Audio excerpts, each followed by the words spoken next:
This is Burkett Eads. I don't remember which one of his ancestors I came here from.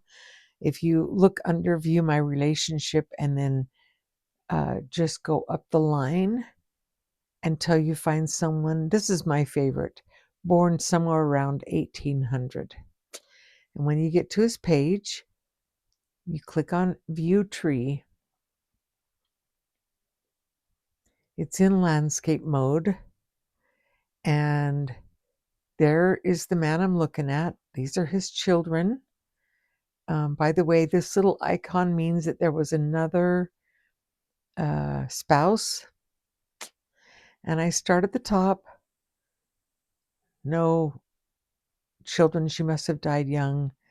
You don't have to start at the top, but if you have some kind of way to do it, you won't miss out on anything. So then I would go to the next one and start at the top. Once people are getting married and then start at the top in 1900s, I don't go any further. And then I would do the next one down. Anyway, I wanted to show you something really interesting. William and Moses. So, did I already tell you this means there's another spouse? That's all that means. So, here is a direct descendant, Alan Scott Harrell, and his wife's name is Nellie Osborne. This blue thing means that there's sources that need to be attached that Family Search thinks might be her, but they want a real person to check it out. So I'm just going to click one time on this blue icon. And then I'm going to see that there's a delayed birth record. And look at this. Her maiden name is Osborne. Her husband's name is Harrell. I'm going to exit off this for a minute. There's no icon here like this one that shows there's another spouse. So her Find a Grave tells me that she was married again after this husband died or they got divorced. I don't know. And if this is her middle name is Maud. So I'm going to open both of them by holding down Control and clicking once there and clicking once there. I'm just going to look at this one real quickly.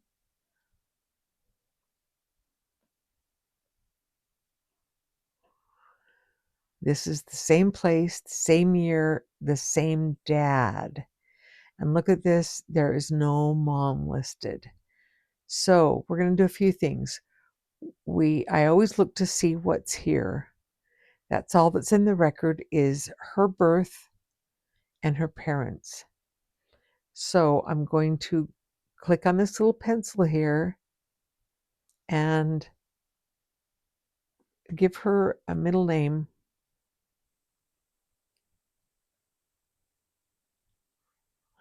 And I'm just going to say it's from her birth record.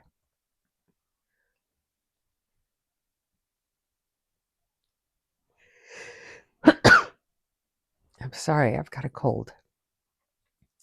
And then I'm going to attach that. And then to the dad, we're going to give him a middle name.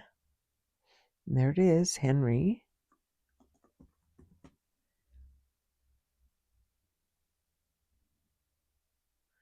And attach.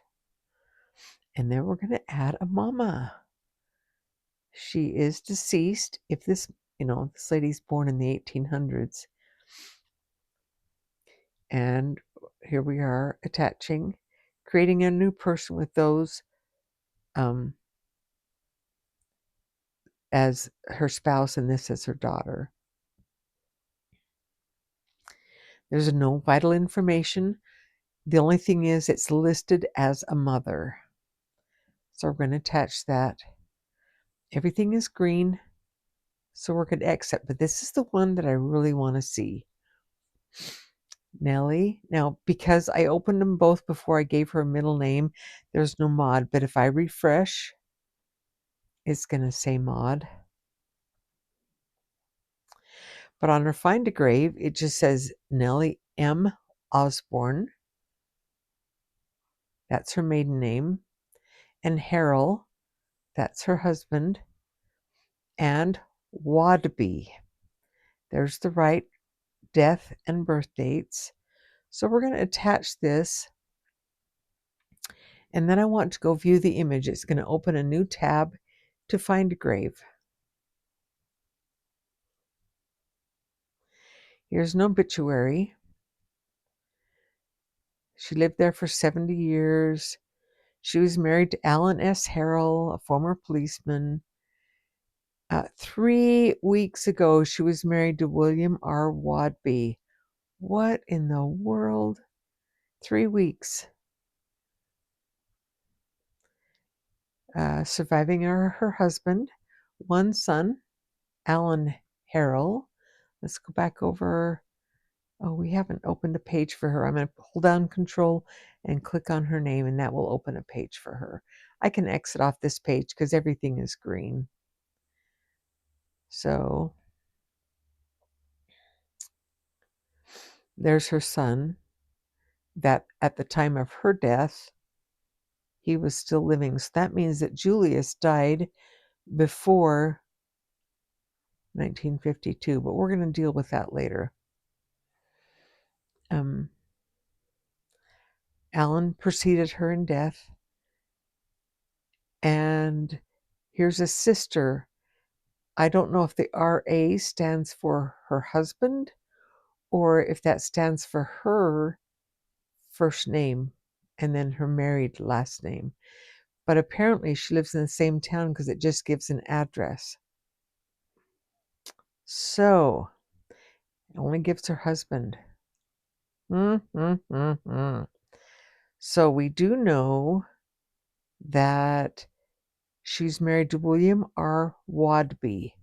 So we're going to go back, and we know that she was married probably the end of 1951 because she was married 3 weeks ago. But we're not going to put a marriage information yet. We're just going to put William R. Wadby. You really shouldn't just do things without having a source, but we got to start with something. So we're going to put William R. Wadby. And before I click, I'm going to make sure I spelled it right. Waudby. Okay. And he's deceased. The reason I know that is because she was born in 1875. Okay. So there is no William R. Wadby in Family Search. Maybe. Just by that information. There might be. We might run into him later. So there we are. We're going to refresh the page. Whoops. We're going to refresh the page and see if William R. Wadby comes up in the research help. It does not. So I'm going to go to his name, Control, click on his name, and it opens up a new tab for him. And nothing comes up automatically in the research help. So we're going to go back to Nellie Maud. There's several ways you can do this. It's just the way we're going to do it today. We're going to go to Ancestry, and we're going to find, first of all, I don't pay attention to these because they usually don't have sources. So here's her birth certificate with her mom and her dad.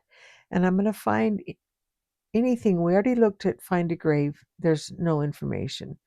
But we're going to look and see if there's anything. There's nothing with Wadby. We're going to go to her parents, see if we can find that sister.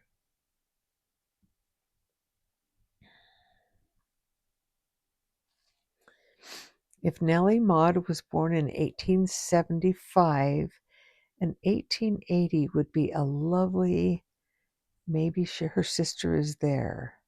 So let's go back and visit her page again. We have a dad and a mom, no vital record for her mom, no siblings. We're going to go back to 1880. There's Nellie. There's a brother named Frank, but not a sister. Wonder if there's another. Here's a Kansas. Now, I want to click on some more of these, but I'm going to hold down Control and click on it. If you go away from the original, what you know is hers, it could end up being someone totally different. So I'm going to open this Kansas state. And I've just boxed myself in a corner because my little record window is right there. So I'm just going to click on it. There's Maddie, that's a nickname for Martha. There's Nellie, and there's the sister Annie. So I can go in and put this information. I've got now the vital information for Martha. She was born in Illinois. She's 34, so she was born about 1851, and that will take me down a path. I can add more and more and more people. So that's how you do.